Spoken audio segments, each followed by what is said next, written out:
Hello and welcome to Behind the Mic. Once again, I'm Jonathan Hodgson back with you for another conversation with one of the best voices in sports. Tonight, we're heading out on the ice with Jeff Paterson of The Athletic in Vancouver. Jeff is the leading voice covering the Vancouver Canucks and has been on their beat for much of the past 2 decades and has been reporting on hockey in BC for more than 25 years. In addition to co-hosting the VANcast alongside Thomas Drance on The Athletic, Paterson is now a contributor to The Nation with Rob Fay and Sekerison Price live online streaming shows. We'll ask Jeff about his current projects as well as some of his past career highlights from covering the Canucks and calling play-by-play before that in the Western Hockey League with the Kamloops Blazers, including their 1995 Memorial Cup. We'll also have an honest conversation about the challenges he's faced at different points and different moments in his career, and how he approaches them, and how he's been able to pivot successfully from one chapter to the next. We have a great hour lined up. So once again, thank you for tuning in. And just before we head to a quick break here and bring in Jeff on the other side, we'll remind you to visit ASTV online at astvproductions.com. That's where you'll find all of our live and archived shows of Behind the Mic and all of our other shows and live game broadcasts here at ASTV. And you can also find our simulcasts on Facebook and follow us on Twitter. Thanks again for tuning in. We'll head to a quick break, and we will be back on the other side with Jeff Paterson.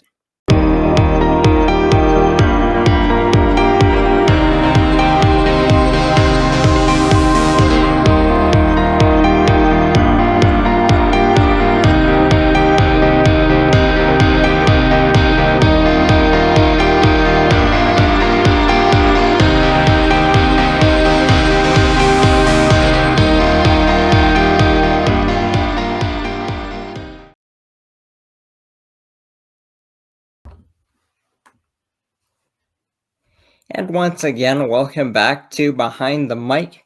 Jonathan Hodgson with you, and bringing in our guest this evening. It's Jeff Paterson from The Athletic in Vancouver. Jeff, thanks so much for joining us this week. Hey, thanks for having me on. And you and I, just taking the curtain back right away, you and I first crossed paths a few weeks ago in Brian Weeb's BCIT sports broadcasting course, where you went through some of your stories from your sportscasting path, and that gave me some ideas to go a little bit further here on the show. So we appreciate you spending some time with us, as we know you have your voice on, what is it, just about everything there is Canucks right now. Yeah, no, I guess I can add this one to what is turning out to be a pretty long list of places that I'm contributing. So it's been an eventful couple of months, obviously, since TSN decided to shutter 1040, and a bunch of us have had to scramble a little bit and tread some uncharted paths. And it looks like a number of my colleagues have found themselves in some interesting projects, and just really honored that they wanted me to be a part of what they're trying to build here in this market. So I have spread myself a little bit thin, but we'll see where it goes. It's a little bit of the Wild West right now as far as what's happening out there in the digital space, but it's also an opportunity to launch and grow these shows. And we know that there's an audience out there. We heard from so many people when 1040 was closed down. So again, I'm delighted that my colleagues are back on the air, or at least being heard in this market on various platforms, and really looking forward to seeing where some of these shows are able to go. Absolutely, and we'll touch on that more as time goes on, but I wanted to talk a little bit of Connect with you while we have the chance, and just touch a little bit on the current season. Obviously, they've been through a bunch of adversity the last couple of weeks with the COVID outbreak, but they've managed to restructure their schedule for the stretch run starting right about the time this show is airing on Friday night. So what's it been? What's it been like around the Canucks the last few weeks with everything they've been through? Well, this season is a season unlike any other. When you say being around the team, that's part of the big change is that nobody's around the team because of the protocols that are in place.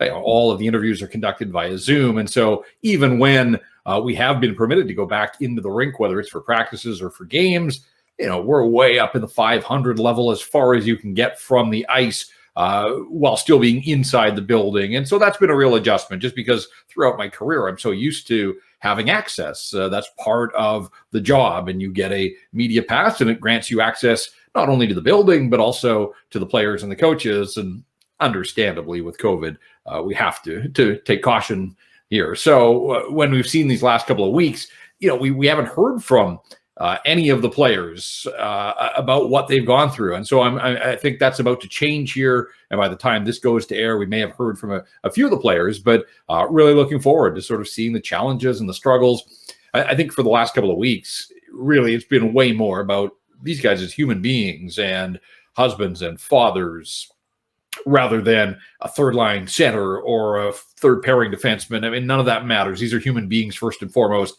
and we have to hope that they get through this unscathed because what the NHL has served them up on the other side is just cruel and unusual punishment with 19 games and 31 nights to finish off this season with this quest to get all 56 games in when we know that the playoffs aren't going to happen for the Vancouver Canucks this season. And so I'm still not convinced that it was necessary to play all 56, but the league has spoken. These guys are hockey players. I'm sure that they'll give it their best shot, but we're asking elite level athletes to perform at the highest level, and we just don't know physically what they've come through as far as COVID is concerned. And now you start back against McDavid and Draisaitl, and the following night it's Matthews and Marner, and the challenge just kind of gets steeper from there. So I think the Canucks are going to be in tough. Certainly, we'll see what kind of lineup that they're able to cobble together, whether it's NHL regulars, whether it's guys who've been on the taxi squad, whether they have to dip into their farm system just to put a lineup on the ice. And so, again, I think it's going to be really, really difficult, but it's just kind of par for this course that has been a season unlike anything that any of us have ever been through, whether it's as players or on my side of the equation as a media guy following this hockey club. And so with all of that in mind and with where they sit in the standings, with the playoffs likely not in the picture anymore, how would you define success for the rest of in this last stretch here for the Canucks? Honestly, I think it's just about staying as healthy as possible. Like I don't want to see these guys put back in a position where they could do some long-term damage. And look, they haven't played a game in weeks here, and now all of a sudden they're jumping right back into it. It's going to be difficult. So, this is going to be different. It's going to be different for the fan base. This is a passionate fan base and market in Vancouver.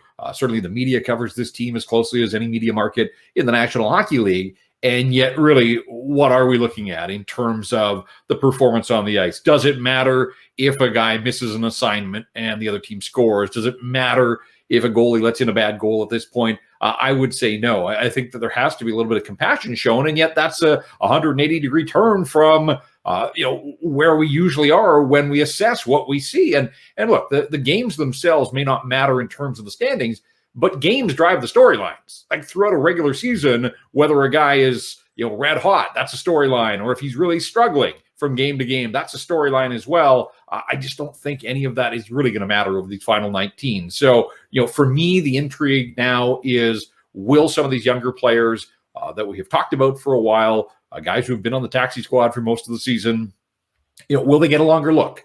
Will we get a chance to see the Canucks play some of their younger players with an eye to next year and beyond? I don't need to see a lot of these veteran guys on the big contracts. We know who they are and what they are and where they slot in the grand scheme. To me, it's more about some of the new players that they brought in on waivers or trades, some of the young players who've been hanging around waiting their turn patiently.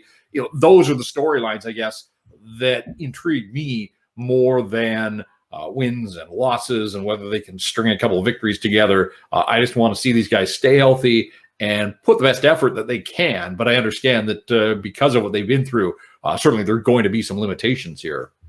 And so, yeah, and so let's go big picture. As you've seen just about as much as there is to see at this club, and you've seen as much as anybody in the last 20 years or so. Just thinking back to some of the players you've been around to cover, some of the moments you've had a front row seat to. What are some of the things that top the list for you in your time covering the Canucks? Yeah, it's funny. Whenever I see players reaching their 1,000th game or staff members are saluted for 1,000 games or 15 games, I wish I knew how many games I have covered over the years. Because early on in my career, I didn't travel, so it was just the home games, and it wasn't every single one, and so I did lose count. I really haven't gone back to think about it, but I've been on the job for a while. Basically, I go back to the same year that the Sedin started in Vancouver. I was in Boston the day that they got drafted. Of course, they went back to Sweden for a year, and then they came over to the National Hockey League. So it really has been the better part of 2 decades covering the Vancouver Canucks, and in that time, the run to the Stanley Cup, it will always stand out for me to get that close, to get to a Game 7 and then fall short as they did on that night of June 15th, 2011. But it was more the run. It was the ebbs and the flows. It was the slaying the dragon against Chicago. It was Ryan Kesler against Nashville. It was the Twins in the power play taking over against the San Jose Sharks, Kevin Bieksa's stanchion goal. I mean, right there's a ton of memories. But if I go back even further, you hear it a lot, but it probably is the people that you deal with more than the games. A lot of the games look and feel the same. There are some that stand out, and clearly a run to the Stanley Cup Final. But look, I like a good storyline. And so those years after the Stanley Cup, where they still had a really good team, and just watching it sort of unravel, and then the end for Alain Vigneault and Mike Gillis and John Tortorella coming in, and we know what's happened here the last couple of years with the hockey club. So I guess, the Twins are right up at the top of my list, having basically my time in Vancouver, and I'm born and raised here, so my time covering the Canucks sort of mirror theirs. That's always going to be a great memory, and just a real honor and a privilege that I had to deal with those guys from the time they broke onto the scene to, becoming among the best players in the National Hockey League and getting that close to getting their names on the Stanley Cup. But, I go way back to the night that Marty McSorley whacked Donald Brashear, was in the press box then, and just to sit and watch in horror, something I'd never seen in hockey in my time covering hockey, to see a guy with that sole purpose of whacking another guy on the head like that and inflicting damage. Again, I was there the night that Todd Bertuzzi slugged Steve Moore and the aftermath of that. So I've seen the highs of Canucks success. I've seen some lows of the individual moments. The marathon game against Dallas in the playoffs in 2007, game that felt like it was never going to end, and ultimately it was the Twins that came through. That jumps out at me, watching Roberto Luongo play goal like nobody had ever played goal for the Vancouver Canucks, and really turning the position into an art form when he was at the top of his game. And just so many individuals, players that I enjoyed engaging with and having the chance to interact with after practices, after games, players and coaches as well. So, 99% of them were really good to deal with. And even the ones that were a pain at times, it wasn't that bad. Look, I'm getting paid to cover hockey. It's a pretty good gig. You won't hear me complain about it often. It wasn't fun losing my job. And it's happened a couple of times along the way. But overall, it's been an absolute blast to get to go to the rink on an almost daily basis and cover a hockey team that means so much to the city and the province, and know that people are paying big money to go to the rink and watch, and I'm on the other side getting paid to be there and do the job that I've done. So, it hasn't been a perfect job by any means, but it has been a path well-traveled, and I've enjoyed just about every minute of it. And early on in your answer, you bring up the people, and the games come and go, and of course some are more. Some have a bigger legacy than others, but it's bottom line, it's about the people. So I wanted to bring up, of course, your former colleague, Jason Botchford, who passed away a couple of years ago. The Canucks broadcaster and reporter.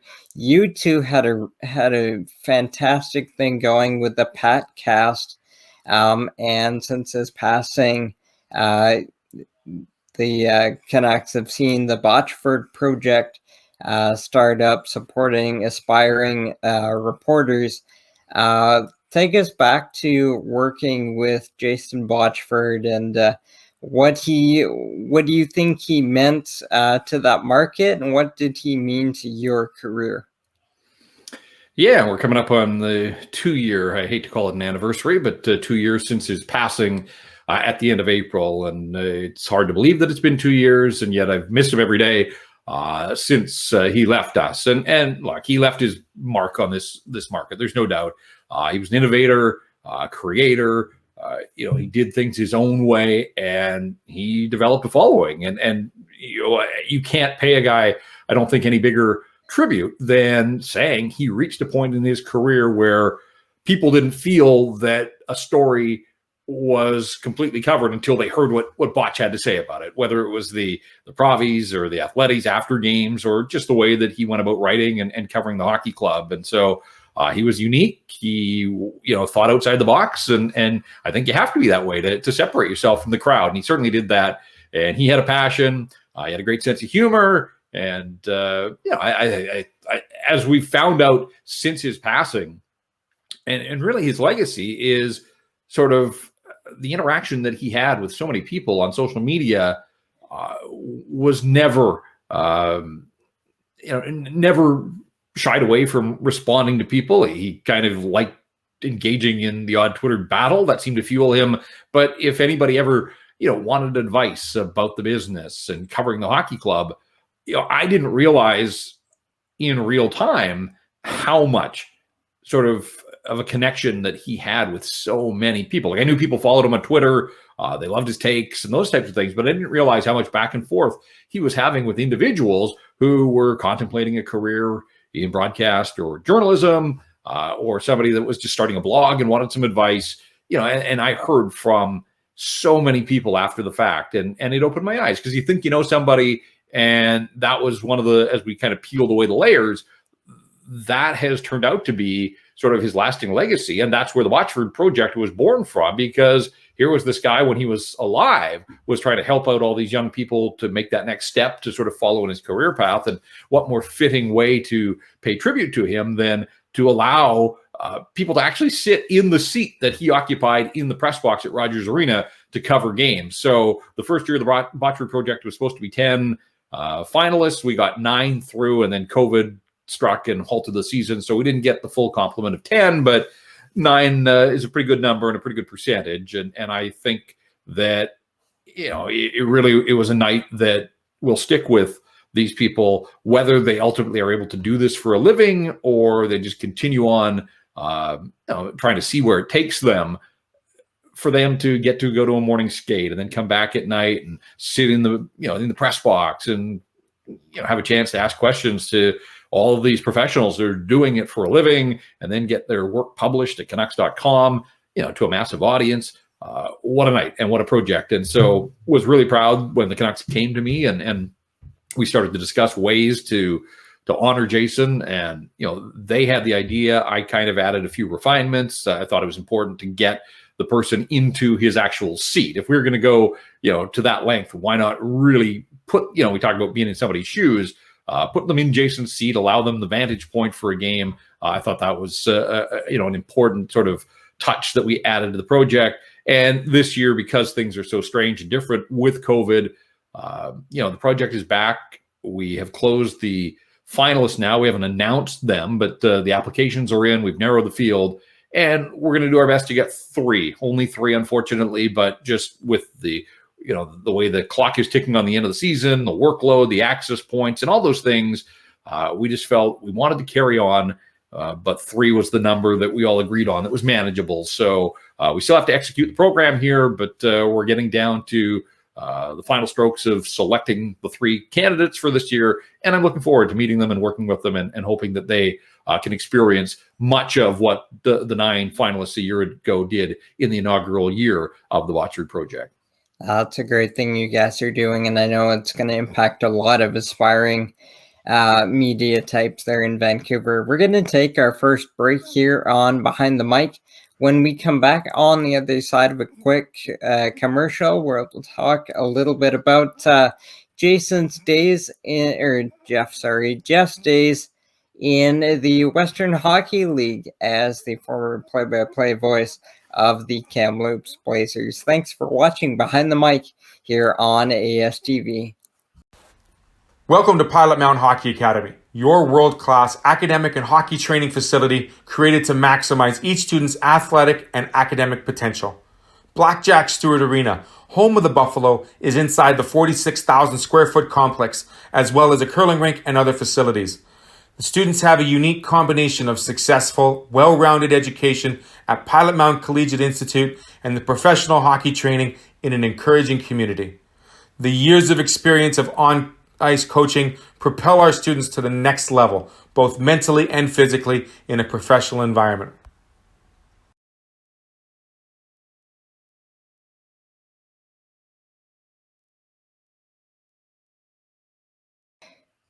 And once again, welcome back to Behind the Mic on ASTV. Jonathan Hodgson speaking with Jeff Paterson this week from The Athletic in Vancouver, where he co-hosts the VANcast with Thomas Durrance, as well as a couple of other projects that we'll talk about in our final block, contributing to The Nation with Rob Fay, as well as Sakarison Price.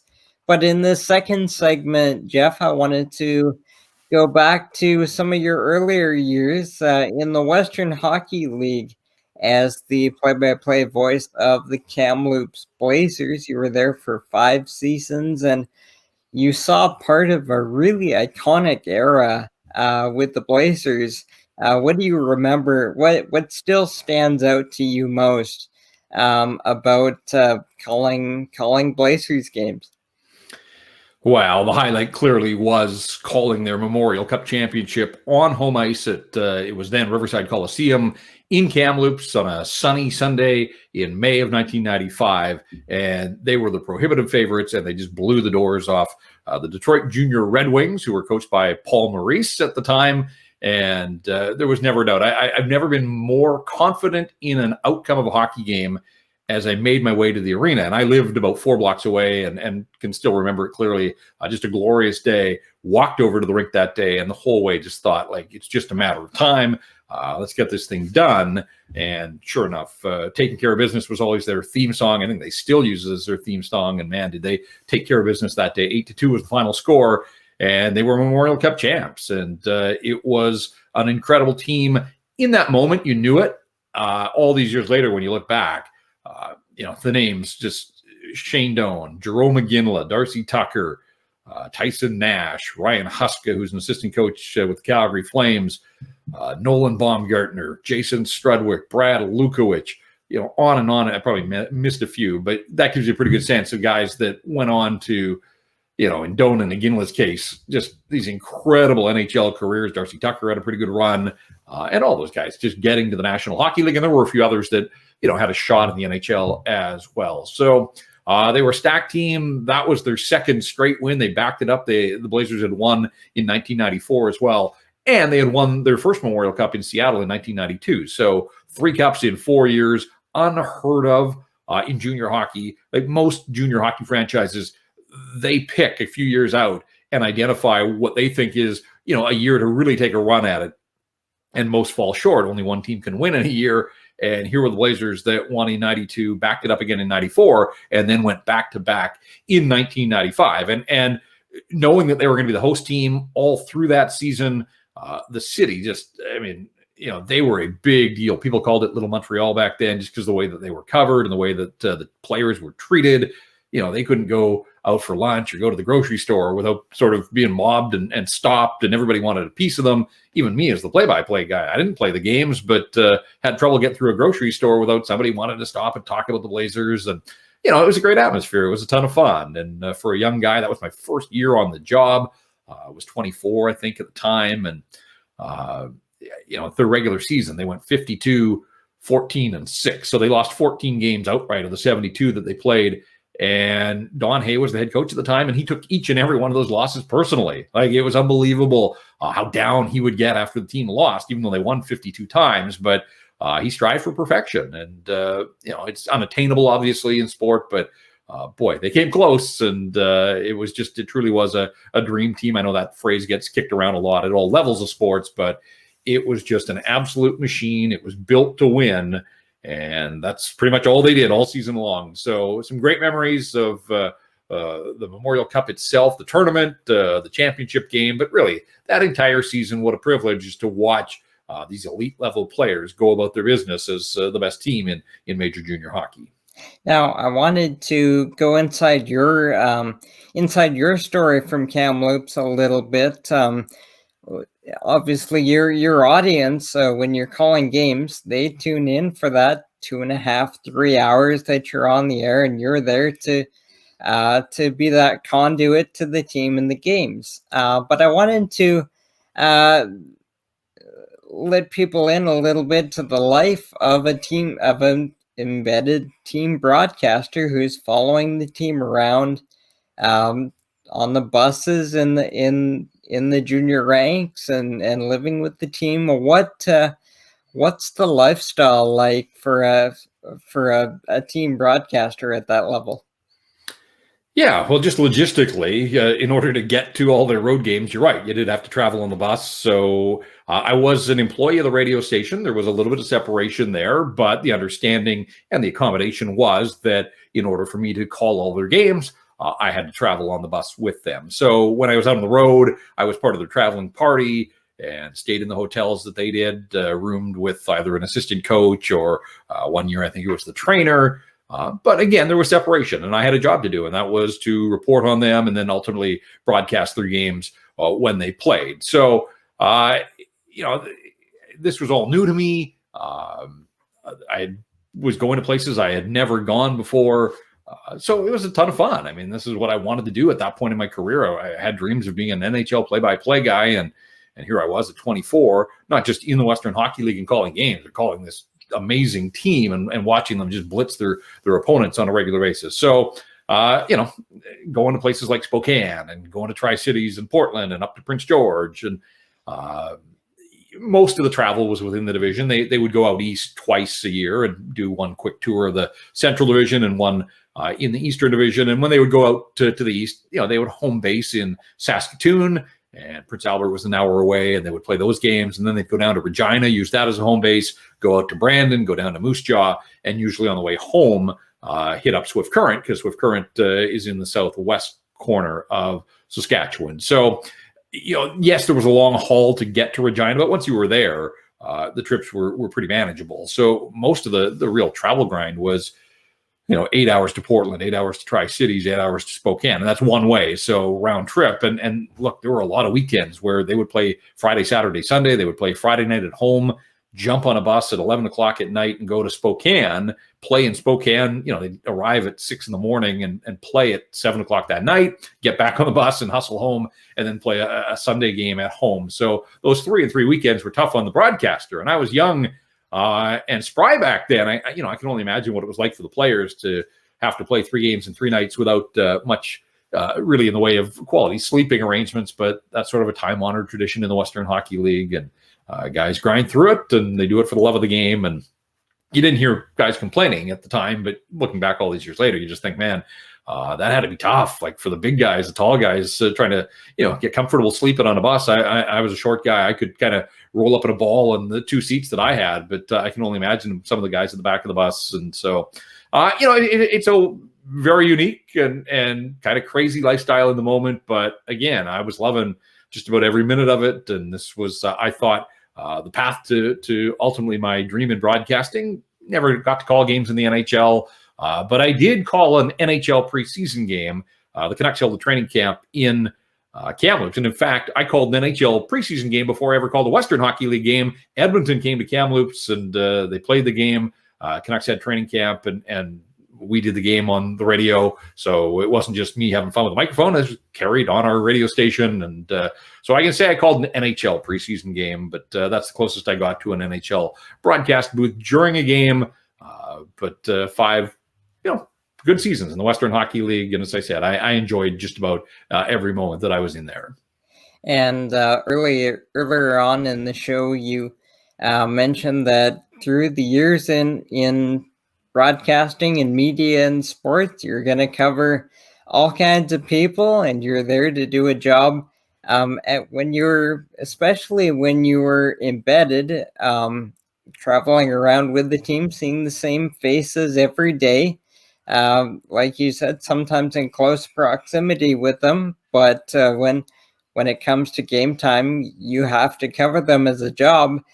Did you learn, especially in that Western Hockey League scenario, did you learn about about covering all different kinds of people that you might have had different kinds of relationships with? Yeah, I mean, I think in any job you learn as you go. And again, I was an employee of the radio station, and the hockey club knew that. But at the same time, I was on their bus. I was living in their world, and there were times that they didn't want things covered, or they wanted to know how they were going to be covered. And that's a delicate dance that I had to learn early on, and it still happens to this day when, if you've got information that the team doesn't want you to have, you got to decide. Ultimately, you're a reporter, and your job is to get that news out there. I've always tried to be fair throughout my career, but if I felt that I had a story and, I was going to run with it. So, yeah, I mean, look, it's people skills you got to learn.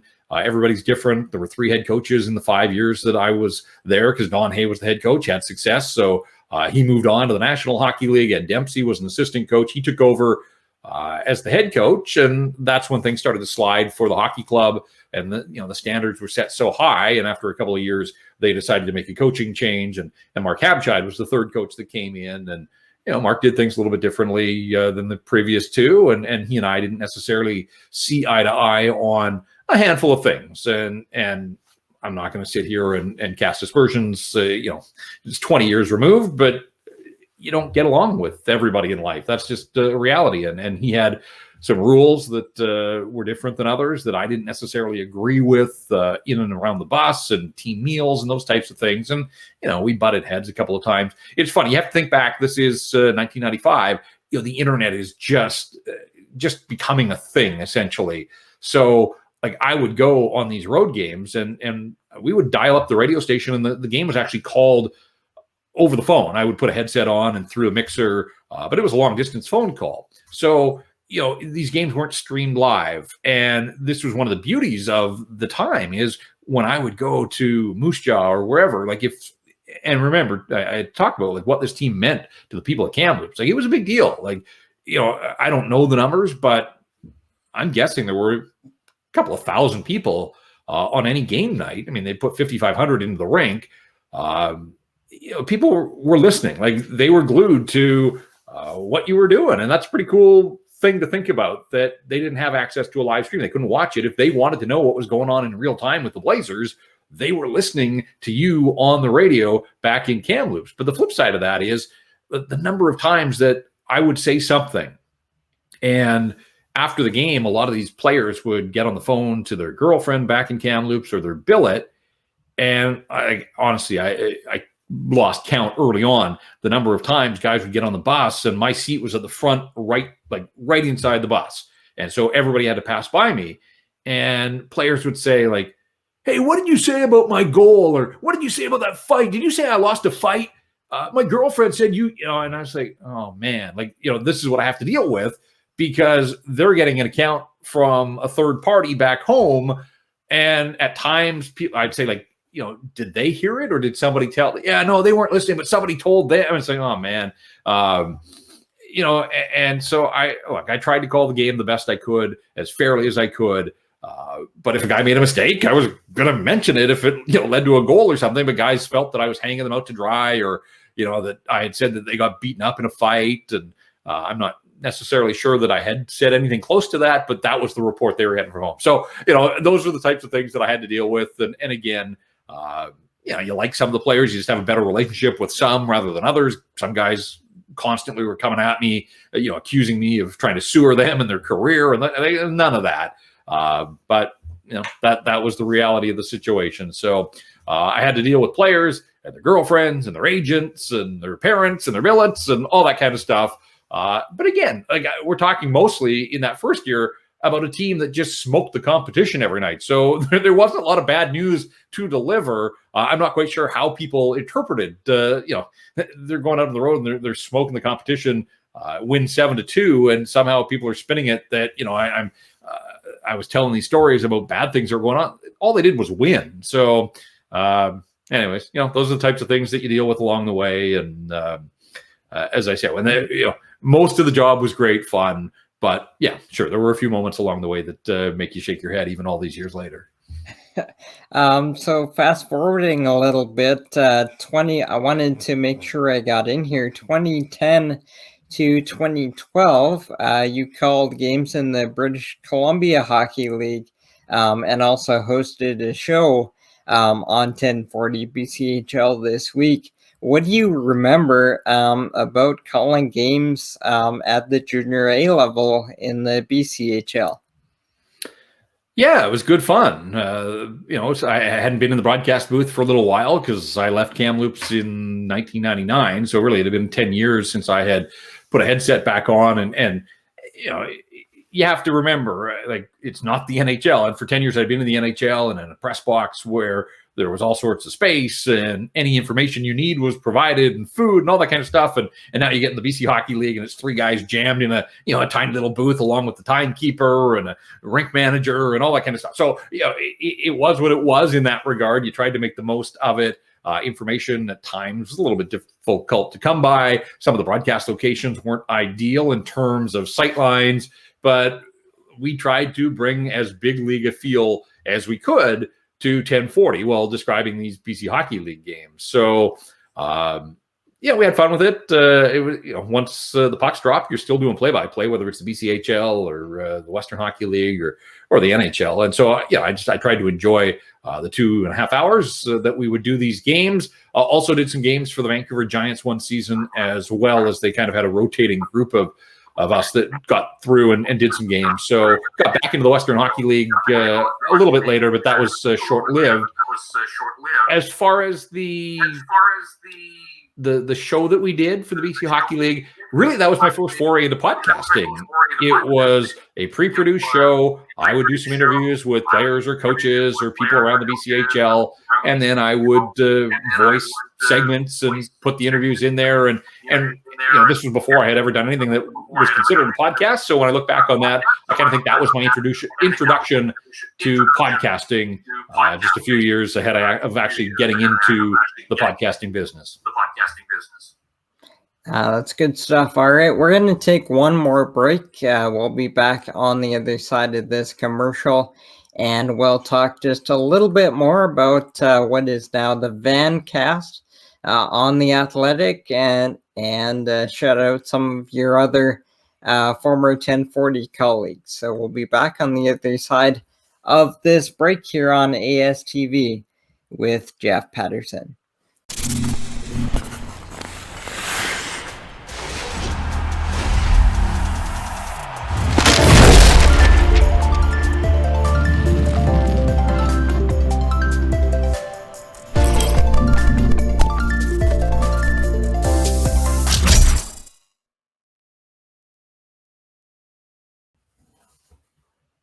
And once again, welcome back to Behind the Mic here on ASTV.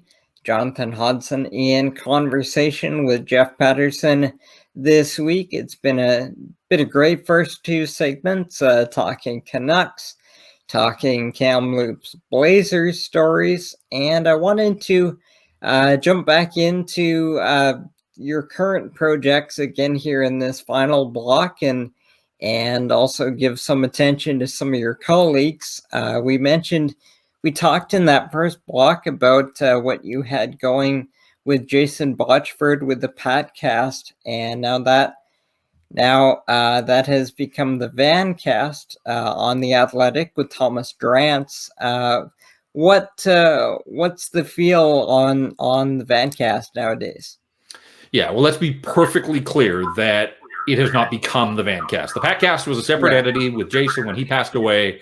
I decided at that point that if I got back into podcasting, it would be with a new partner and it would have a new name, and we weren't going to recreate what we had. So the podcast was terrific, a lot of fun. It means a lot to me that it gained a following, and it'll sort of live on. And I still get people that reach out to me on social media and say, just for fun, I went back and I listened to this episode or that episode of the podcast, and it sounds as good today as it did, the day it was posted. And so that's kind of cool that the project lives on, and Jason's memory lives on in that regard. But, I had fun with podcasting. And so I was looking at an opportunity to get back into it, and it had to be the right fit. And when I was working at TSN, there were lots of people that were like, do something with Dan Murphy or do something with Shorty or, Sat. And people had to understand that there were political dividing lines with Rogers and TSN. And it wasn't as simple as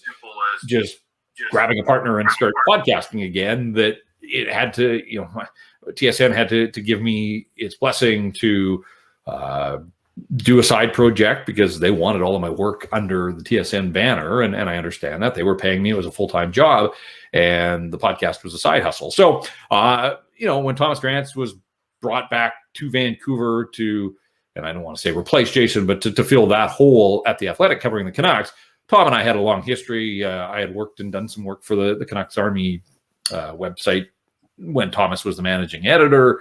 And so we went back about 5 years, and The Athletic was looking for a podcast for its site. And it just kind of felt right. Enough time had passed since the podcast. So Tom and I jumped in, and I think a lot of the same listeners that were there with us for the podcast are VANcast listeners now.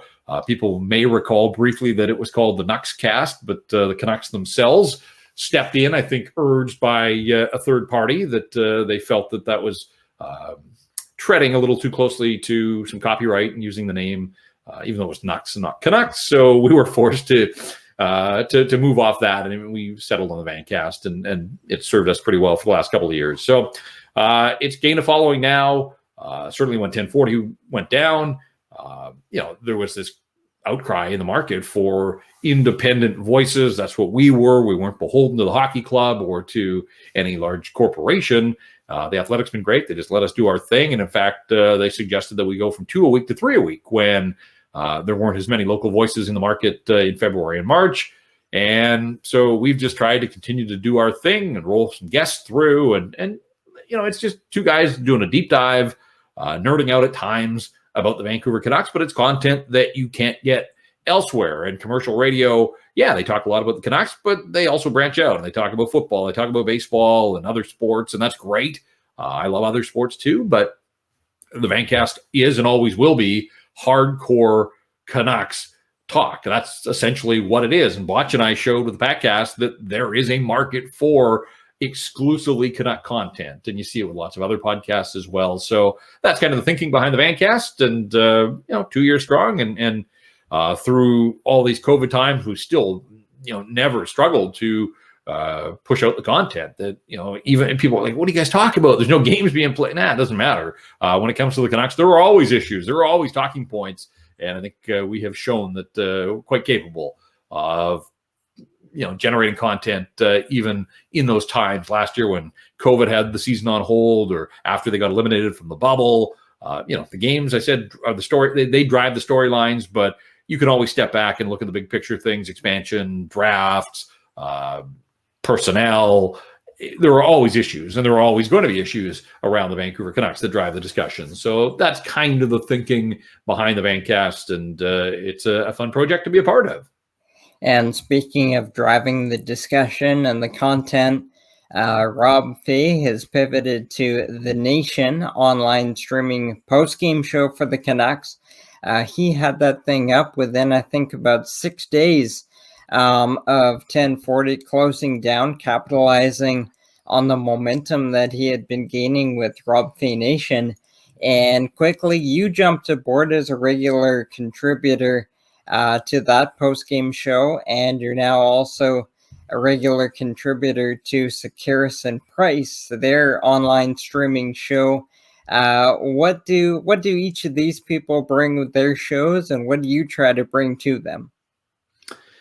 Well, we'll start with Rob, who absolutely, to his credit, 6 days after they turned the lights out on 1040, here he was, not just with an online show, but one that looked like 1,000%. Like, I mean, the production value, I was blown away the first time he did his First Nation show on YouTube. Like, I just thought, man, this thing looks like it's been around forever. The set looked good, the streaming quality, and Rob is great. Rob's unpredictable. He brings an energy unlike anybody else, I think, in the market. And, it's one thing to, and this applies to Sekeres Price and Donnie and Dollywall as well. It's one thing to say, I've got a show. That's great, but you need content. And if Rob's going to be the anchor of his show, he needs a guest. He needs somebody to play off. I think the show is far more engaging if it's a discussion between two people than one guy just looking into the camera for an hour. And so Rob wanted to build up some instant credibility as far as going into the evening time slot. He had an idea of making it a post-game show, essentially. And that's my wheelhouse. I have always loved being on the front line after game, engaging with fans when they're passionate after a big win or, a bad loss. People love to share their opinions. And that's been my career, has sort of been in that post-game space. And so when Rob came to me, it seemed like a perfect fit. That's my wheelhouse. He's trying to get this up and running. And so I was thrilled and honored that he turned to me. And I felt that I could bring him some credibility in this market as a guy that's sort of been there front and center after games. And so it just it felt like a pretty good fit. And so, we've done it now for, I think I've been on 15 of his episodes. I haven't been on every night because I still want to go to some of the games on occasion. And if I'm at the game, I can't get back home and get set up. And I want my part of it to look decent. Could I do it in my car? I suppose I could, but at nighttime lighting and those types of things. So I've just told Rob, I still want to go to games. So I'm not going to be there every single night for you, but he's found other guests as well to fill slots. And so he's off and running. And not surprised. He's always been a hustler. And so I'm not surprised that he was the first guy to get there and, get sponsors behind him and those types of things. And so full credit to him. Sekeres and Price did it a little differently. They took their time. They wanted to make sure that, what they were building was theirs and theirs alone. And I think they wanted to make sure they didn't jump back into anything too quickly. Rob was sort of, I'm going to get it going and I'll figure it out as I go. I think Sekeres and Price wanted to step aside and make sure that they were laying the foundation of something that will be around for a long time. So they came to me early on in the process as well and said, hey, look, you were always our 5 o'clock guest. You were hands-on covering the Canucks day in, day out. We want that, and we want to bring you on board. And so we talked about ways that I could do more than just 5 o'clock. So I contribute a hockey report daily to their show as well. If you think about it, terrestrial radio had commercial breaks where, they got a 5-minute break every 15 minutes. And it's not the same in the digital space. So the hockey report is twofold. It allows me to contribute, and it also provides them, 2.5, 3 minutes a day where they don't have to speak, where they can collect their thoughts before they get right back into the next segment. So these are some of the things in the digital space that I think we're all finding as we go here. And they were like, yeah, we like that idea of a hockey report in addition to you being there daily, 5 o'clock. People will know what we're offering. They can kind of set their day around that. And it's worked out well. And it sounds like Sekeres and Price. It sounds like I remember them on the radio. So they're up and running now, and things are going well in that regard. I'm also contributing twice a week to Donnie and Dollywall, in addition to doing 2 hits a week on 650. So I really am all over the place, but I have to cobble together a living where these guys, they've got their shows and they're bringing in their clients. I don't have a show of my own. So I am contributing in a number of places, and I try my best to bring something a little bit different to each and every show. I don't want it to sound the same. There'll be a big tune-up factor if people know Paterson's on again. I just heard about Donnie and Dollywall. What's he going to have on, on Sekeres and Price? So I try to make sure that I come up with different storylines to follow around the hockey club and around the National Hockey League, and I try to deliver something a little bit different and keep it fresh and mix it up with each of the hosts do their own thing. And I just, I think I've shown over my career that I play off people, whoever the hosts are, play off them pretty well and can roll with the punches, whatever they throw at me. So this is fun. I'm excited about being on the ground floor with Faye and with Sekeres and Price, and to see what Donnie and Dolly can build their show up. And I just love the fact that there are options again. for a passionate fan base in this market. And, we'll see where it goes. As I said earlier on, it's kind of the Wild West right now, and we'll see who's got staying power and who can build this thing out through the offseason and hold an audience when the Canucks aren't playing games and when they go quiet. And ultimately, we'll see what the landscape looks like when next hockey season rolls around. But, this tells me that there is a role for me in all of this, and I'm grateful for the opportunities that have been presented. And I'm just trying my best to do what I always did, and that was cover the Vancouver Canucks and bring people the very latest on a hockey team that clearly they care about and are passionate about. And we'll get you out of here on this one. We've talked about a range of things today from your experiences and things that you've been through. If you were speaking to an aspiring broadcaster, a young broadcaster, maybe they've gone through or are going through a job loss like you've gone through a couple of times, or maybe it's that student who has that dream to be that voice of a team. But they're looking at that changing landscape of the broadcasting industry. What final words would you have to those people who are trying to get into it?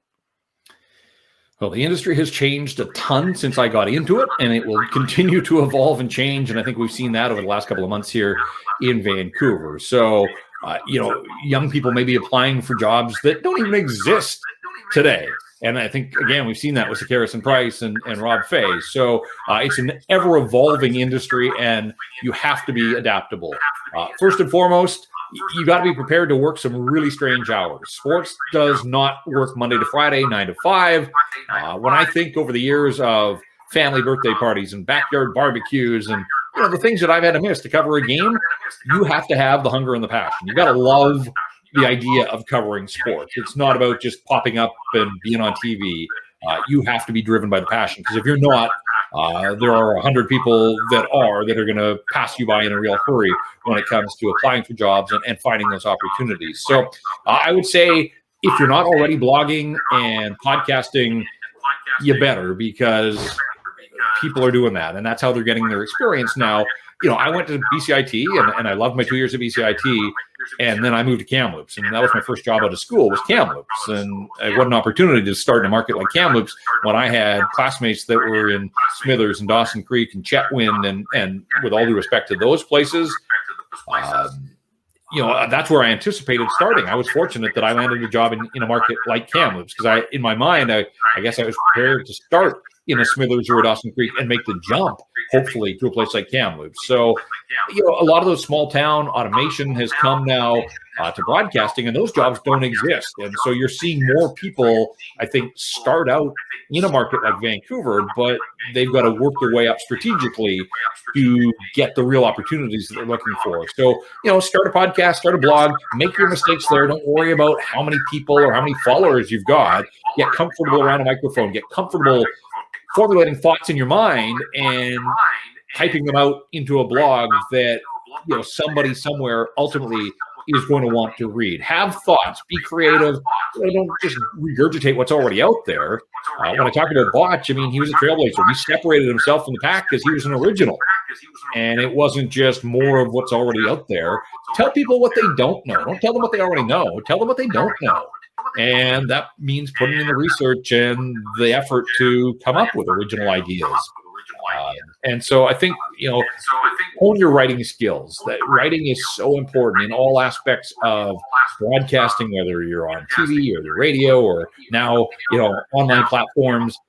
Even, look at Matt Sakaris, he writes a welcome mat every day. Writing is important at all points. If you're a writer, if you write well, I think it's going to serve you well as a broadcaster in other areas as well. So for me, I think it's having the passion first and foremost, and follow that dream. I was 8, 9, 10 when I decided that this seemed like the road I wanted to travel, and played hockey up until I was 16, but I knew that I was never going to go anywhere in hockey as a player. But I wanted to keep hockey and my love for the game front and center, first and foremost, in what I did for a living. And there's that old adage about, if you find a job you love, you won't work a day in your life. Again, it has not been a career path lined with gold.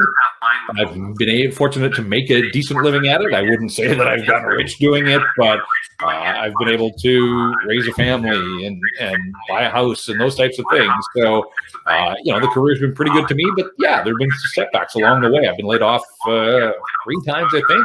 But I had a self-belief that, this is what I wanted to do and that there was a place at the table for me. And sure enough, people have regarded my work and found ways to bring me into the fold when I've been down. So, have that self-belief that this is ultimately what you want to do, and then start chasing that dream and look for opportunities, create opportunities.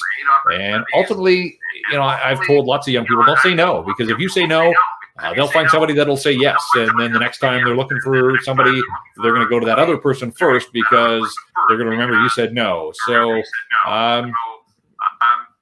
it's like anything. You're going to have to pay your dues, but there is a payoff and a reward if ultimately you can land full-time work in this business. Great advice. Well, thank you so much, Jeff, for spending the past hour with us here on Behind the Mic. We know you're a very busy man nowadays with all your different projects, and I know you make it a habit to appear on the podcast circuit and help out those younger broadcasters. So we're honored that you would spend some time here with us this evening. So once again, thanks so much for coming out. Well, thanks for asking. Again, I've tried to pick up where Jason left off with that legacy to help the next wave. So I was happy to be on with you. If people don't already follow me on Twitter, I'm at Paterson Jeff, Paterson with 1 T and Jeff with a J. And I'm on Instagram at JPatVancouver. So those are a couple of ways.